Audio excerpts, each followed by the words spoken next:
ఈరోజు వైఎస్ఆర్సీపీ శ్రేణులు అదేవిధంగా కొంతమంది ప్రజలు కూడా చుట్టుపక్కల గ్రామాల నుంచి రావడానికి ఒక ముఖ్యమైన కారణం ఉంది.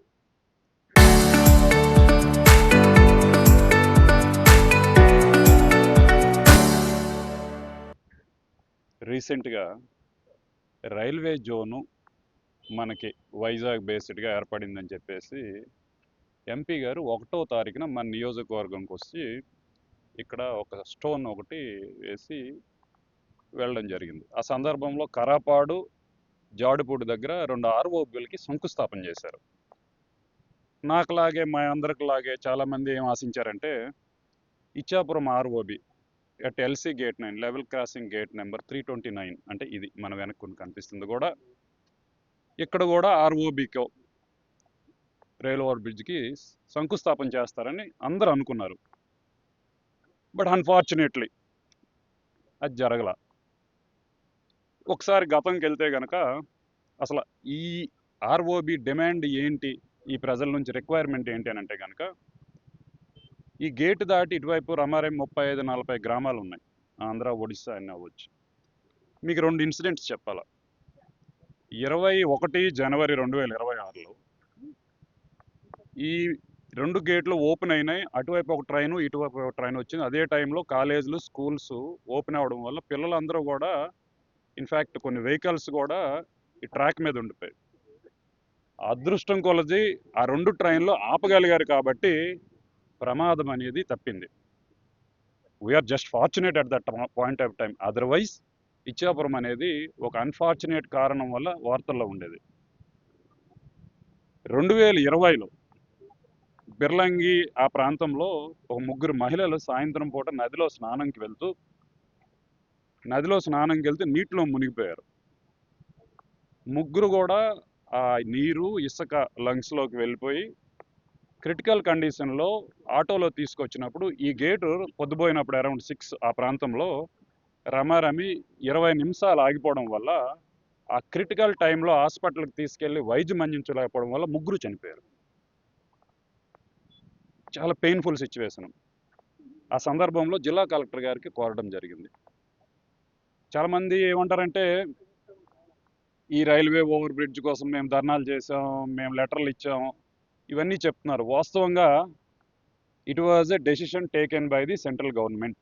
కరెక్ట్గా చెప్పాలంటే department of railways golden quadrilateral ఏదంటే ఢిల్లీ, బాంబే, కలకత్తా, మద్రాస్ రమారమి 10,160 కిలోమీటర్లు ఉంటుంది ఈ రైల్ లైన్ అంతా. ఈ ట్రాక్ ఈ లైన్లో ఏవైతే మ్యాన్ ఆపరేటెడ్ ఎల్సీ గేట్స్ ఉంటాయో ఇవన్నీ కూడా వెయివాక్ చేసి ఆర్ఓబీలు లేకపోతే అండర్ పాసేజ్లు వెళ్ళాలని చెప్పేసి ఒక నిర్ణయం తీసుకున్నారు. ఇప్పుడు మన ఊరు కేసుకొద్దాం. ఇక్కడ it was a decision taken by the central government and it has to be implemented. అంతే తప్పించి కొంతమంది ఏంటంటే మేము లెటర్లు ఇచ్చాము, మేము తెచ్చాము, ఇవన్నీ ఒకవేళ లెటర్లు ఇస్తే వర్కౌట్ అయ్యింది అని అనుకుంటే కనుక 2006 నుంచి కూడా దీనికోసం ఏమి ఆశించకుండా కృషి చేస్తున్న వ్యక్తి మా కట్టా సూర్యప్రకాష్ గారు. ఇదిగో ఆయన రాసిన ఈమెయిల్స్, లెటర్స్, డాక్యుమెంట్స్ ఇవన్నీ మీడియా మిత్రులు నేను షేర్ చేస్తాను. వాస్తవంగా ఏం జరిగిందని అంటే ఈ ప్రజల డిమాండ్ ఏంటి అని అంటే విద్యార్థులు, రెగ్యులర్ ప్రయాణికులు, వ్యాపారస్తులు, ఎమర్జెన్సీ కేసెస్, మెడికల్ సర్వీసెస్, గర్భిణీ స్త్రీలు, మరీ ముఖ్యంగా మీరు చూస్తే కనుక ఇచ్చాపురం పట్టణం వ్యాపారాలు కుంటపడిపోవడానికి ఒక కారణం ఏంటంటే ఇక్కడ ఆర్ఓబి లేకపోవడం. వీళ్ళంతా ఈ చుట్టుపక్కల గ్రామాల నుంచి ఒరిస్సాలకు వెళ్ళిపోతున్నారు. దీనికి తోడు నాయకులు గత కొన్ని దశాబ్దాలుగా ఇక్కడ అధికారంలో ఉన్న నాయకులు ఏ పార్టీకి చెందిన వాళ్ళు ప్రజలందరికీ తెలుసు. వాళ్ళ చిత్తశుద్ధి లోపం వల్ల రైల్వే డిపార్ట్మెంట్ ఒక నిర్ణయం తీసుకున్నప్పటికీ కూడా పనుల్లో వేగవంతం అవడానికి వీళ్ళు ఆ విధంగా రైల్వే అథారిటీస్తో పర్స్యూ చేయకపోవడం ఒక కారణమైతే, రిటర్న్గా ఉన్నాయి మేము తెచ్చాము, ఇప్పుడే శాంక్షన్ చేస్తాము ఏదో అంటున్నారు కదా. వాస్తవంగా ఈ ఆర్ఓబి అనేది ఆర్ఓబికి సంబంధించి senior divisional engineer Khurda division వాళ్ళు, అంటే మినిస్ట్రీ డెసిషన్ కన్సిక్వెంట్గా కుర్దా డివిజన్ వాళ్ళు కలెక్టర్ గారికి ఒక లెటర్ రాశారు. మాకు ఆ స్థానిక మున్సిపాలిటీ యొక్క తీర్మానం కన్సెంట్ కావాలని చెప్పేసి కలెక్టర్ గారు కమిషనర్ గారికి ఒక లెటర్ రాస్తే అవన్నీ షేర్ చేస్తాను నేను. మున్సిపల్ కౌన్సిల్ ఏదైతే సిట్టింగ్ అప్పుడు ఇన్క్యూంబెంట్ మా పార్టీ నేతృత్వంలో ఉన్న కౌన్సిల్ ఏదైతే ఒక తీర్మానం చేసి 2022లోనే పంపించడం జరిగింది.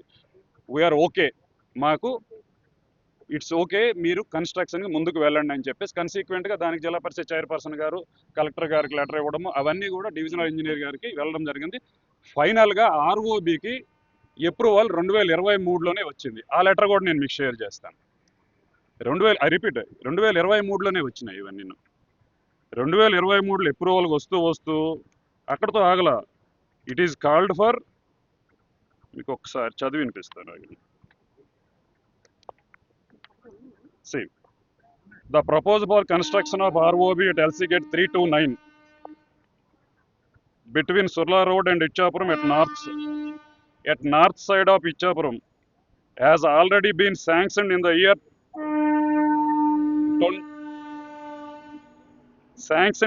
2023.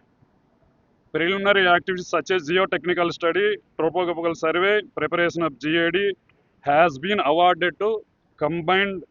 GAD has been approved. Alignment plan is under finalization.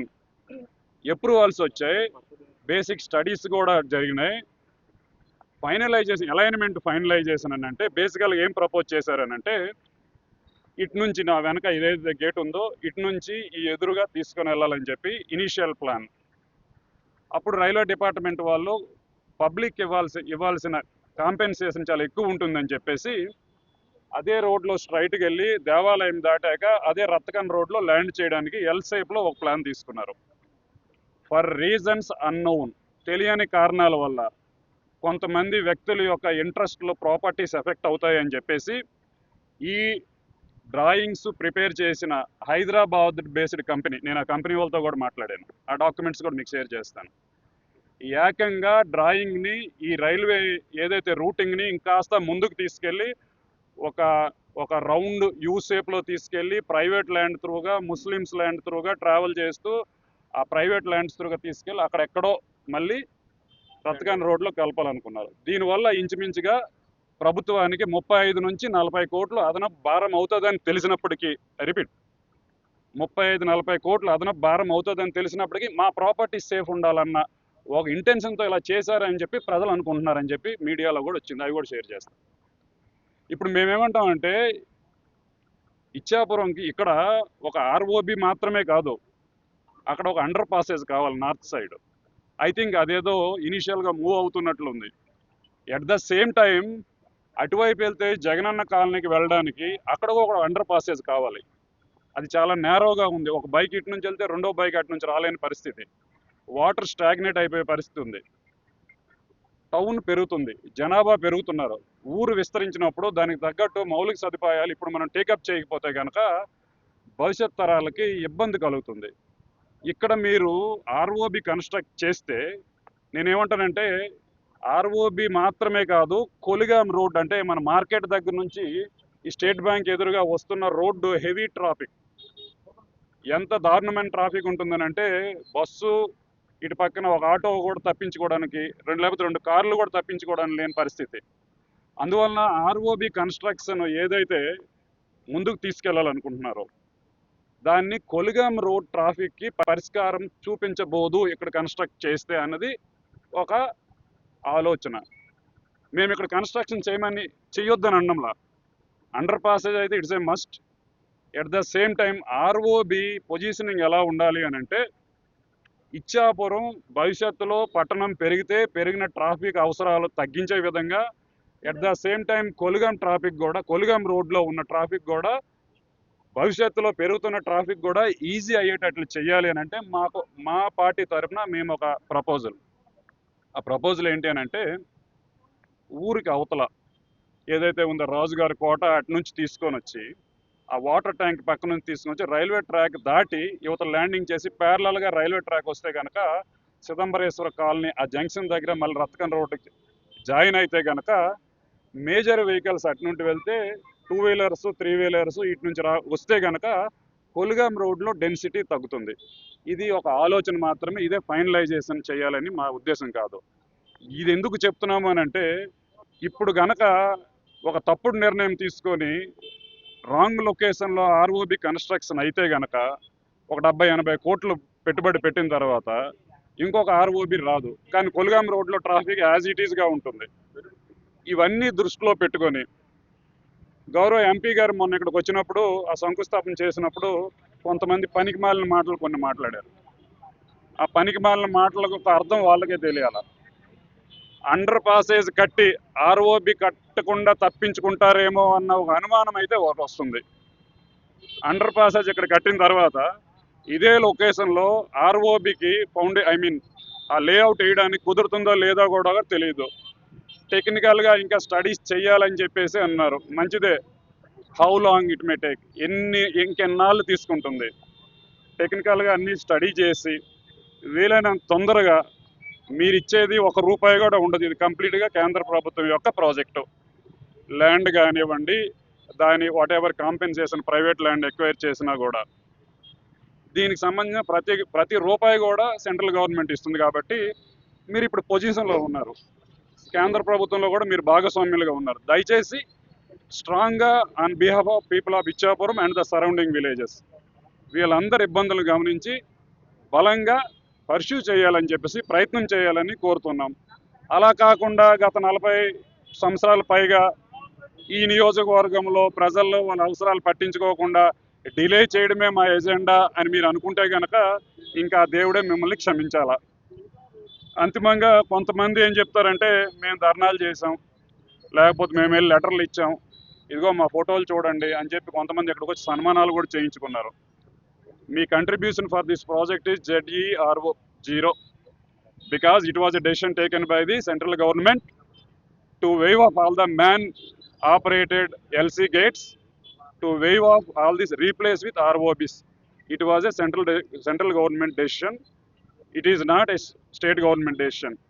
దయచేసి లేనిపోని ఆడంబరాలకి క్రెడిట్ చోరీకి వెళ్లకుండా ప్రజలకు ఇబ్బందులు లేకుండా పనులు వీలైనంత తొందరగా ప్రారంభించి, ఇప్పుడు ప్రారంభిస్తే ఇప్పుడు వెంటనే అయిపోయే ప్రాజెక్ట్ ఇది కాదు. With least possible public effect అయ్యి అట్ ద సేమ్ టైం కొద్దిమంది మీ పార్టీ వాళ్ళ యొక్క ఇంట్రెస్ట్లు ప్రొటెక్ట్ చేయాలని చెప్పేసి మాత్రం ప్రాజెక్ట్ని దయచేసి డిలే చేయొద్దని చెప్పేసి ఇచ్చాపురం అండ్ ఈ చుట్టుపక్కల గ్రామాల యొక్క ప్రజానీకం తరఫున డిమాండ్ చేస్తూ ఉన్నాం. అందరికీ నమస్కారం. మీడియా మిత్రులందరికీ కూడా పేరు పేరున నమస్కారాలు. ఈరోజు మీ వైసీపీ పెద్దలు, పార్టీ నాయకులు అందరం కూడా ఈరోజు ఈ విధంగా ప్రెస్ మీట్ పెట్టుకోవడం కారణం కూడా, మొన్నన మనం చూసాం ఈ కూటమి ప్రభుత్వాలు ఈ మొన్న ఏదో ఒక శంకుస్థాపన చేసుకోవడం జరిగింది. సో మేమేమని అడుగుతున్నామంటే, మొన్న శంకుస్థాపన అయితే చేసుకున్నారు చాలా చక్కగా, మేము కూడా వాళ్ళకి అప్రిషియేట్ చేస్తున్నాం. ఎందుకంటే ఈరోజు ఈస్టర్న్ జోన్ రైల్వే నుంచి మన యొక్క ఇచ్చాపురం సౌత్ జోన్ రైల్వేకి కనెక్ట్ అవ్వడం వల్ల మేము కూడా అప్రిషియేట్ చేస్తున్నాం. ఎందుకంటే మేబీ ఎంప్లాయ్మెంట్ పెరగచ్చు, సో అలాగే రెవెన్యూ జనరేట్ అవ్వచ్చు. సో దీని ద్వారా మంచి జరిగిందని మేము కూడా ఆశిస్తున్నాం. కానీ ఈ కూటమి ప్రభుత్వం వాళ్ళు అసలైన సమస్యని మర్చిపోయి ఏదేదో ప్రజలకి మేము చేస్తున్నామని చూపిస్తున్నారు. సో దానికోసం మేమందరం కూడా ఈరోజు ఈ ప్రభుత్వానికి డిమాండ్ చేస్తూ అడుగుతున్నాం ఏంటంటే, గత 10 సంవత్సరాలుగా ఇక్కడ ఉన్న చుట్టుపక్కల ఉన్న ఈ 50 గ్రామాలందరూ కూడా ఏ విధంగా ఇబ్బంది పడుతుంటారు. ఇప్పుడు కూడా మనం చూడవచ్చు వెనక ఈ రైల్వే గేట్ సుమారు ఒక 30 to 40 మినిట్స్ ఆగిపోతుంది. ఈ విధంగా మార్నింగ్ అవర్స్లో కూడా స్కూల్కి వెళ్ళే వాళ్ళ పిల్లలు, అలాగే ఎంప్లాయీస్ ఈ విధంగా చాలా ఇబ్బందికరంగా ఫీల్ అవుతుంటారు. ఈ విధంగా మనం ఈ ప్రజలకి ఈ కూటమి ప్రభుత్వం గత 10 సంవత్సరాలుగా మేము చేస్తున్నాం అంటే, ఈ రైల్వే ఓవర్ బ్రిడ్జ్ మేము తీసుకొస్తున్నాం, ఇదిగో తెచ్చేస్తున్నాం అని చెప్పడం కూడా చెప్తూ వచ్చారు. కానీ ఇప్పటికీ కూడా మనకి ఏమనేది జరగట్లేదు. అయితే మేము మున్సిపల్ కౌన్సిల్గా నా సెకండ్ టైం మున్సిపల్ చైర్మన్గా ఉండేటప్పుడు గత 2022లో మేము ఒక తీర్మానం అనేది ఇవ్వడం జరిగింది. ఏంటంటే, ఈ రైల్వే లెవెల్ క్రాసింగ్ని ఎలిమినేట్ చేస్తూ ఇక్కడ ఒక ఆర్ఓబి అనేది కన్స్ట్రక్ట్ అవుతుంది కాబట్టి మీ యొక్క కౌన్సిల్ బాడీ పర్మిషన్ కావాలని చెప్పి మాకు వాళ్ళు వచ్చి అడిగితే మా కౌన్సిల్ బాడీ కూడా పూర్తి స్థాయిలో వీళ్ళకి మద్దతు ఇస్తూ, ఎందుకంటే ప్రజలకి అనుకూలంగా ఉండాలి, ప్రజలకి సేఫ్టీ అంటే మంచి జరగాలనే ఒక ఉద్దేశంతో మా కౌన్సిల్ బాడీ అంతా కూడా తీర్మానం చేసుకున్నాం. కానీ ఇప్పటి వరకు ఈ కూటమి ప్రభుత్వం అంటే ఈరోజు ప్రభుత్వాలు అంటే మన ఎంపీ గారు చూసుకుంటే మొత్తం సెంట్రల్ గవర్నమెంట్ నా చేతుల్లో ఉంది అని అంటున్నారు, కానీ మరి ఇలాంటివి ఏమి చేయలేకపోతున్నారు. అసలు ప్రజలకు అవసరమైనది ఎందుకు మీరు చూడలేకపోతున్నారు, చేసుకోలేకపోతున్నాం అని మేము డిమాండ్ చేస్తున్నాం. ఎందుకు ఈ యొక్క ఆర్ఓబి కోసం ఈ నెగ్లిజెన్స్ ఎందుకోసం అని మేమందరం కూడా వైసీపీ పార్టీ ద్వారా మీకు ప్రశ్నిస్తున్నాం. ఎందుకంటే ఏది అవసరం ఈరోజు జోన్ ఏదో మార్చారు అని అంటే ఓకే, బట్ ఏది అవసరం అనేది మీరు ఎందుకు అది చేసుకోలేకపోతున్నారని మేము డిమాండ్ చేస్తున్నాం. అయితే పబ్లిక్ డిమాండ్ ద్వారా అంటే పబ్లిక్ ఏదో మభ్య పెడుతున్నారు ఇదిగో చేసేస్తామని. అయితే మేము గట్టిగా అడుగుతున్నాం, ఎందుకంటే ఇది ఎవరి కోసం, ఎవరి లబ్ధి కోసం అంటే పెద్ద పెద్ద బడా ఆద్మీలు అంటే వాళ్ళ తాలుగా ఈ ఏమంటారు సైట్స్ ఉండడం వాళ్ళ ప్రాపర్టీస్కి సేఫ్ సైడ్లో తీసుకువెళ్ళడానికి మీరు వాళ్ళ కోసం చూస్తారా, లేకపోతే మాలాంటి ప్రజలు అంటే డైలీ సర్వీసెస్ కోసం ఎక్కడైతే టౌన్కి వస్తుంటారో వాళ్ళ కోసం మీరు చూస్తారా అని మేము అందరం కూడా చాలా గట్టిగా ప్రశ్నిస్తున్నాం. సో ఖచ్చితంగా ఇది పూర్తయ్యే వరకు మేము మా డిమాండ్ అనేది ఈ విధంగా మేము తెలియజేస్తామని చెప్పుకుంటూ ఈ అవకాశం ఇచ్చినాం.